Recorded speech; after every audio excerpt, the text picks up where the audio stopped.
Hello and welcome to our YouTube channel. If you're new here, my name is Tafara, and on this channel we talk about opportunities and scholarships, education, personal growth. I sometimes share with you my journey as a PhD student, my journey as a mom, as a wife, as a sister living in Europe.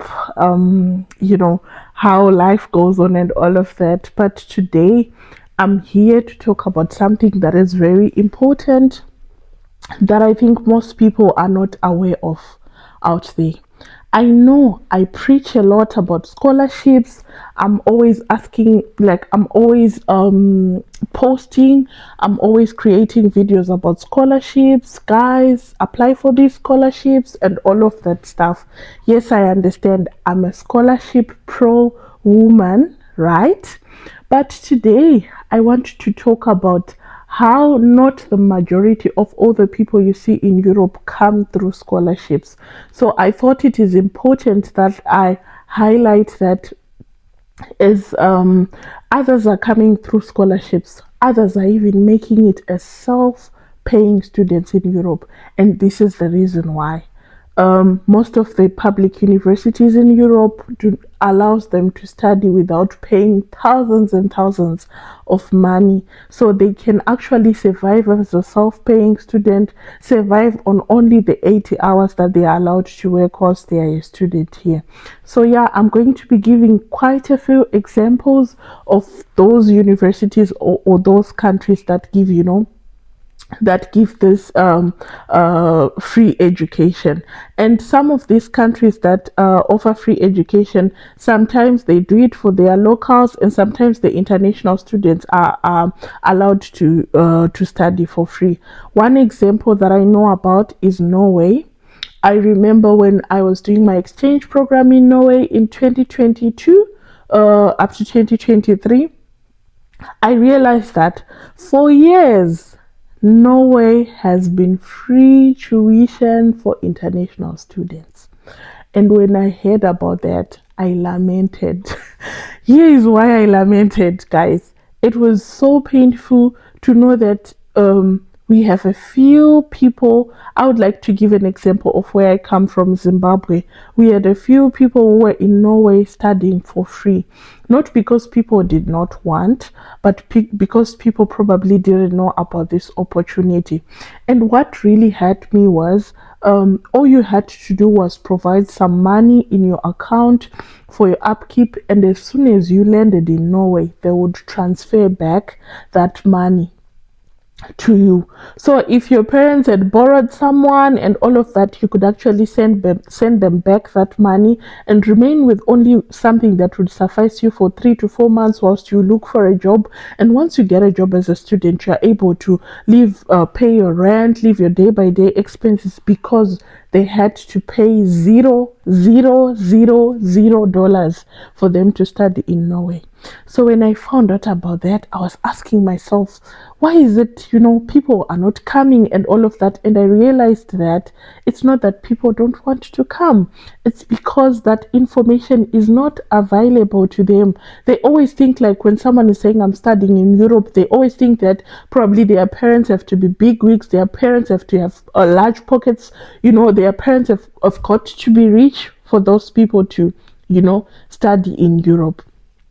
And then I found out that some even communities or some nationalities during those times, when I was trying to really understand, how, people who came as self-paying students, how did they discover it and how did they end up coming here and all of that. And through my experiences with those different individuals from different nationalities, here are some of the stories I got. You know what? My friend was brought by another person. Like, my friend was asked by another person to apply for a program in Norway, and once they found the program, the person said they would be able to give them the money that is needed in the account for them to come here. And as soon as they arrived, they transferred back the money to the person who had funded them. And here is one thing that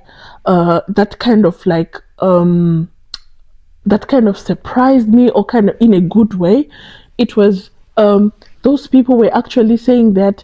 And after I gave that person money, they told me that simply because I was able to fund you to come here, I would also like you to do the same next semester, or maybe before you finish your masters. Ensure that you find one Kenyan or one Ghanaian or one Nigerian that you bring to study in Norway for free. All you have to do is help them with the money that they need to put in their account. And I was like, wow, there are actually some good communities that are there.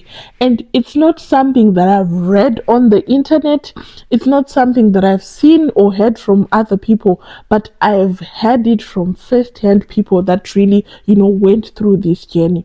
So I realized it's not that people don't really want to relocate, don't really want to study outside, don't really want to study in other countries.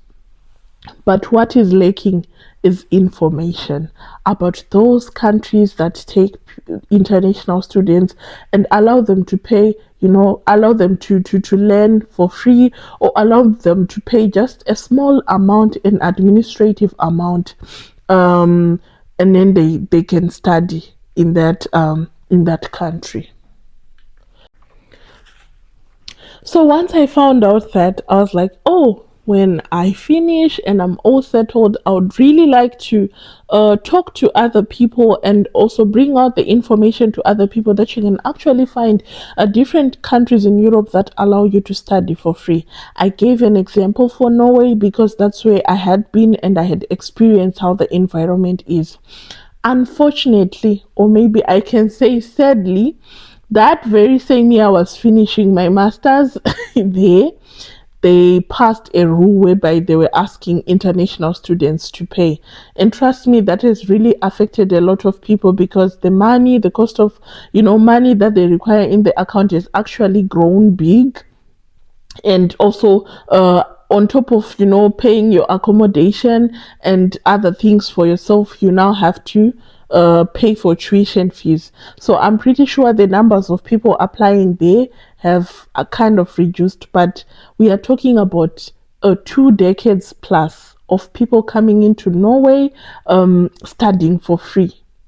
And other nationalities were, coming in numbers.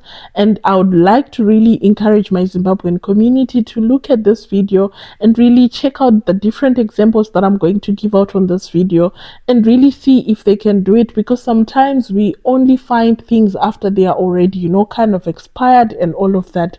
So I would like you to watch this video with the concept of you learning and also passing on the information. Forgive my voice, I've just recovered from tonsils, so it's a bit squeaky, but we are still going to do this because time is of essence. Winter semester applications have already opened. Semesters will be starting in September, October. So I think now is the right time I should put out this video so that for those of you who want to apply for different programs out there, you can actually apply and you can actually sponsor yourselves.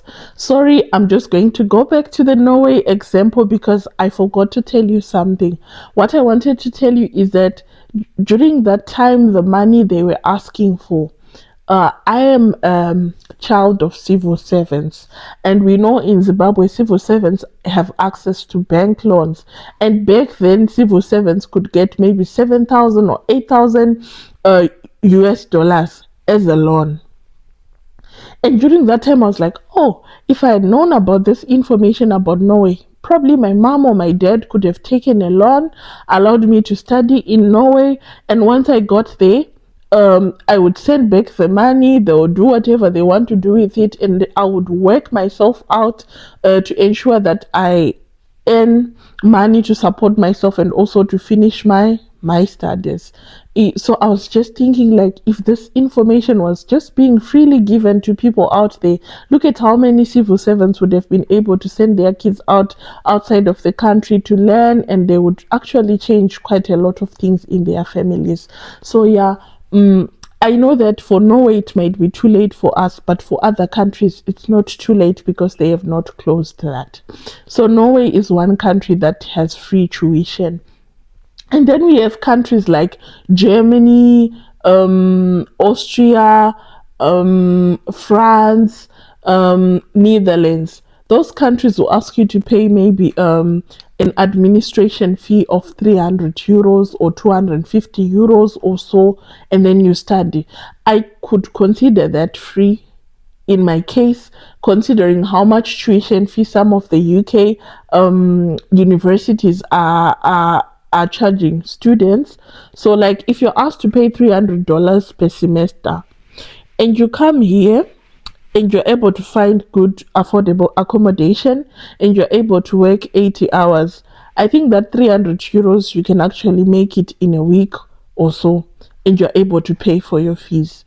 And then the rest of the money is for your settling, your accommodation, and saving, and all of that. And trust me, I'm not talking about, things that I think could work.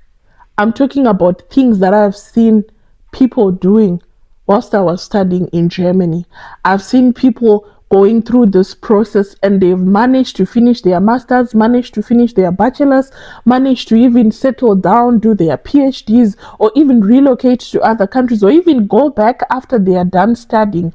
Like, I've seen it firsthand, and I would really like to bring it out there to you guys that it is possible. You can actually come to Europe and study at a low cost. So instead of looking at other options that are offering exorbitant fees, exorbitant tuition fees, I would like to encourage you one more time to really take time to really research about different countries, what they are offering, and all of that, and actually see if Europe is your next destination. So, yeah, there are actually universities that offers free tuitions, and most universities, trust me, some of the scholarships are not very, very prominent out there, but when you join the university, you'd actually see that they have scholarships for international students, which you can actually apply for. And if you are fortunate enough to get that scholarship, then that's a plus for you. So, yeah, besides that, the free tuition. And why else am I even asking you to consider Europe? Despite Europe having the free tuition option, they have high quality education, guys. Most of the universities here have really high quality education. They are ranked on top, and in addition to them being tuition free and low cost, honestly, if you're planning to kind of move forward, either doing a PhD and all of that, you might consider studying in Europe, because, like, most of the PhDs programs that are advertised, yes, they actually take people who have done their masters in Africa and all of that, but you've done your degree in Europe, your chances are very high for you to be picked for that PhD. And trust me, it's something that is not spoken out there, but it actually happens. Subtle blue ticking of people who have not studied in Europe and all of that, but it is actually happening. And then there is also the cultural diversity and global networking. I think I've highlighted this in my video where I was doing benefits of studying abroad, and they are actually affordable living options. Guys, if you ask people who are in America how much rent they are paying for sharing and everything, you'll be shocked with in comparison to what other people in Europe are actually paying when they are sharing. And most of the university have apartment houses all over the city, and if they know you're an international student, you actually have first preference over people who are coming from nearby areas. So take advantage of that. So I'm going to give you an example of another country. I know I've given Norway and things have changed in Norway, but I'm going to give you another one, Germany. Well, I might be biased because that's where I did my masters, but I love that country. Germany is a top destination for international students. It has a lot of public universities. It offers free tuition. You get discounts.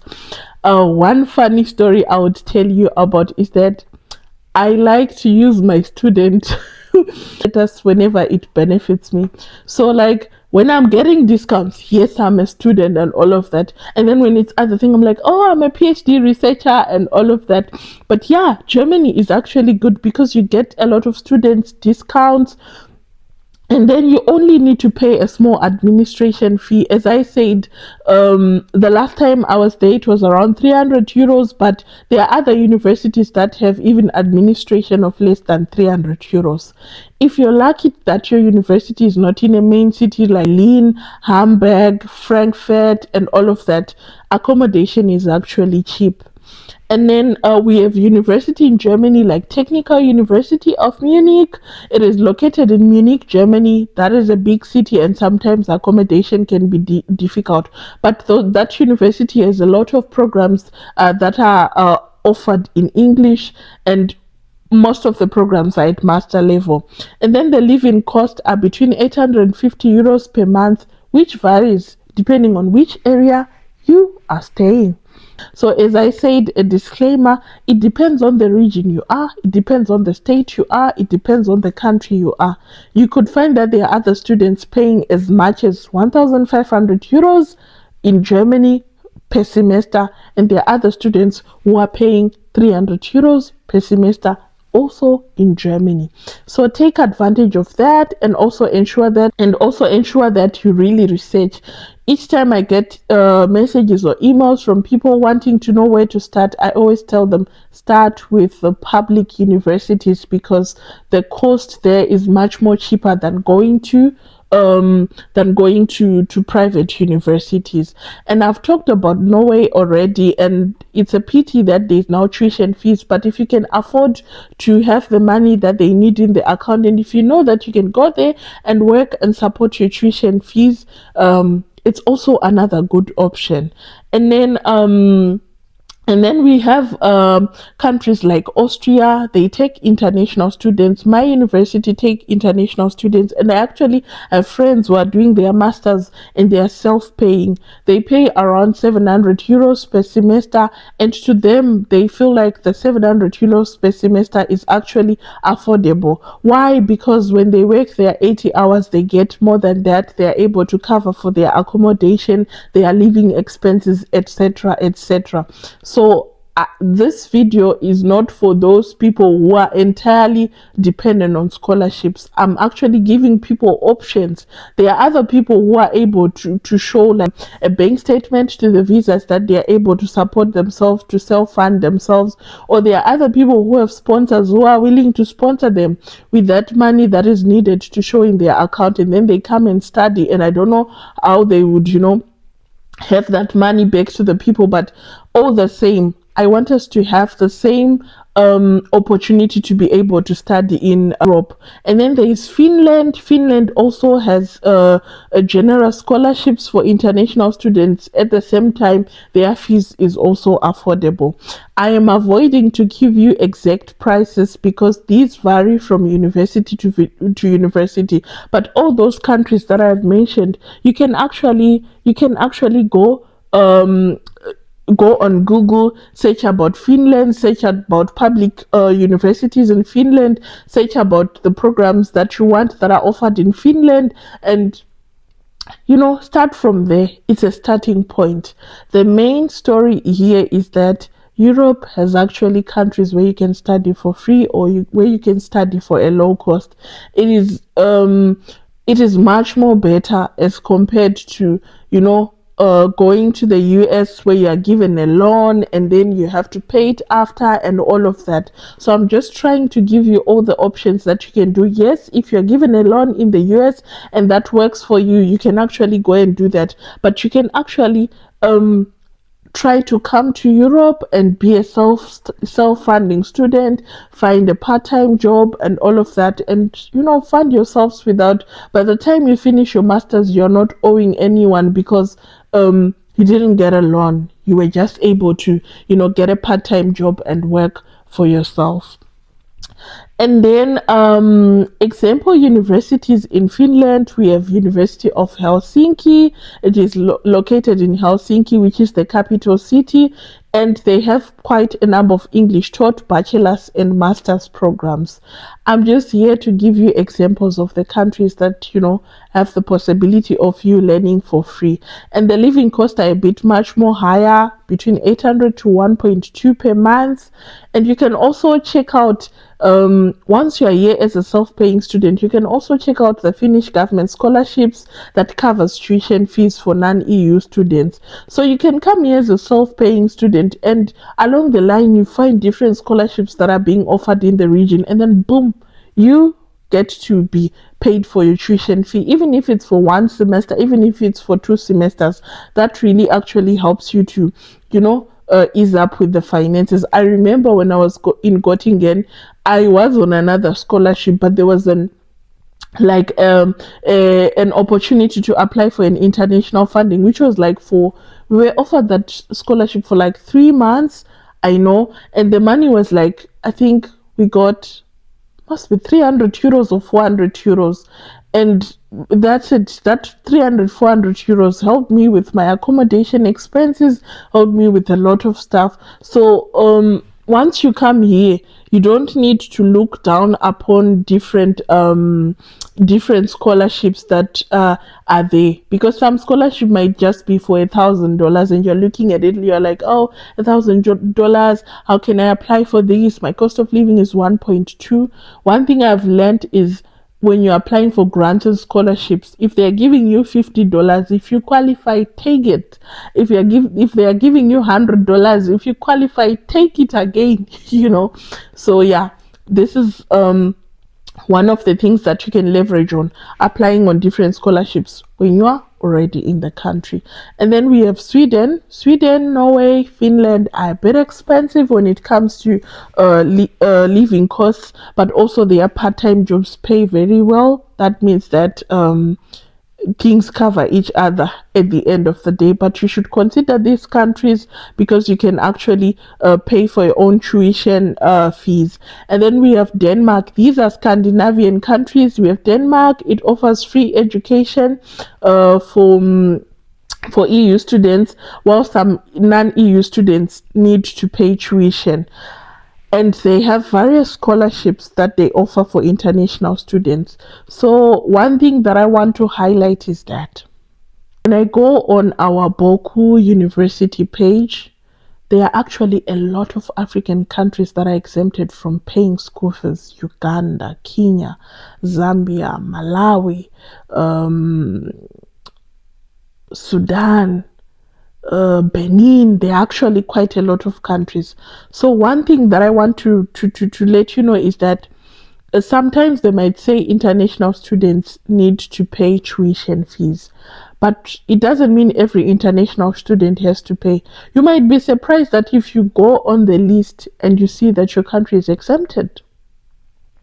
There are actually other countries in Europe that are in good books with Zimbabwe, or they invest in Zimbabwe. And if you go on their university list, in as much as other international students are paying school fees, if you're a student from Zimbabwe, you're exempted from paying that.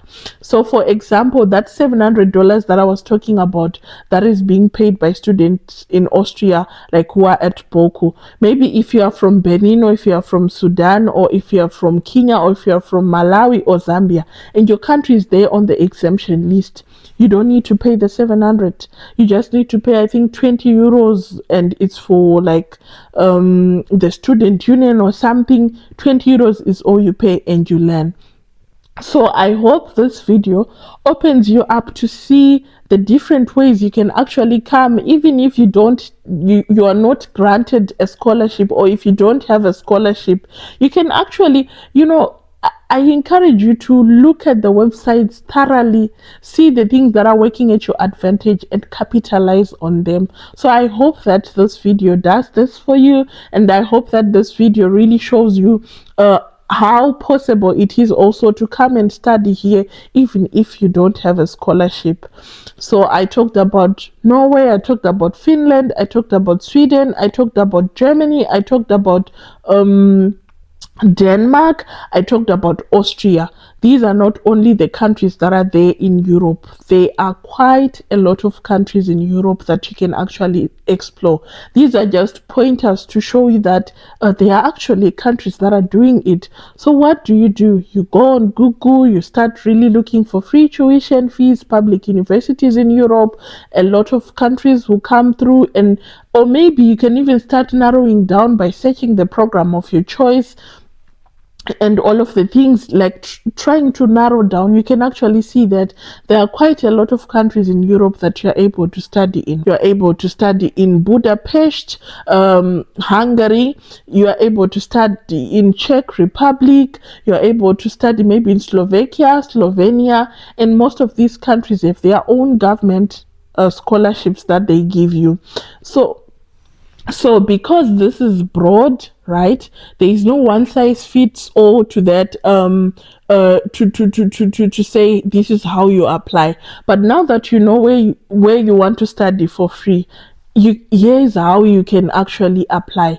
You can first choose a university and a program, visit the university website, see what they are offering, see like how they the requirements that they need, see the deadlines, see if you're exempted from paying fees. If not, see what kind of bank statements that they need, see if they need a blocked account or not, because some need it, some don't need it. Some need you to transfer the money directly to the university administration, and then they transfer it back to you when you come and you have a bank account. All these things are subjective to the university that you're applying for. So yeah, but there you have it. I've talked about Germany, Norway, Finland, Sweden, Denmark, and Austria, and these are some of the countries that I have kind of a bit of connections with. But there are actually quite a lot of countries that you can actually study for an affordable price in Europe. So I would like to encourage you to really take some time to research and look into this and see if it is kind of your cup of tea, if you really want to self-fund yourself, because the reality is that not everyone is cut out for scholarships. Some will get it, some will be really good, and they are just not selected. And now that a lot of people know about scholarships, in as much as the scholarship boards are trying to be so strict and put a lot of requirements to sift people out, there is a lot of competition. It's too competitive. So I tried to bring this out to you guys for you to really see that you can actually fund yourself. You can actually go on to achieve that dream that you have of studying abroad, or studying that master's, or studying that bachelor's outside your country. You can actually achieve it as a self-paying student. And I know that yes, everyone wants a fully funded opportunity, but the places sometimes are limited. So do not let that situation of you not being able to be a fully funded student hinder you from actually getting that bachelor's or getting that master's. So I hope this video brought out a little bit of light for you, to show you that you can actually study for an affordable price. You can actually study for free in other countries. All you need to do is research, and you will end up at your dream university, or you will end up somewhere in a country that you always thought that was not reachable to you, but it is reachable. So thank you guys for watching this video. Until next time, bye. See ya.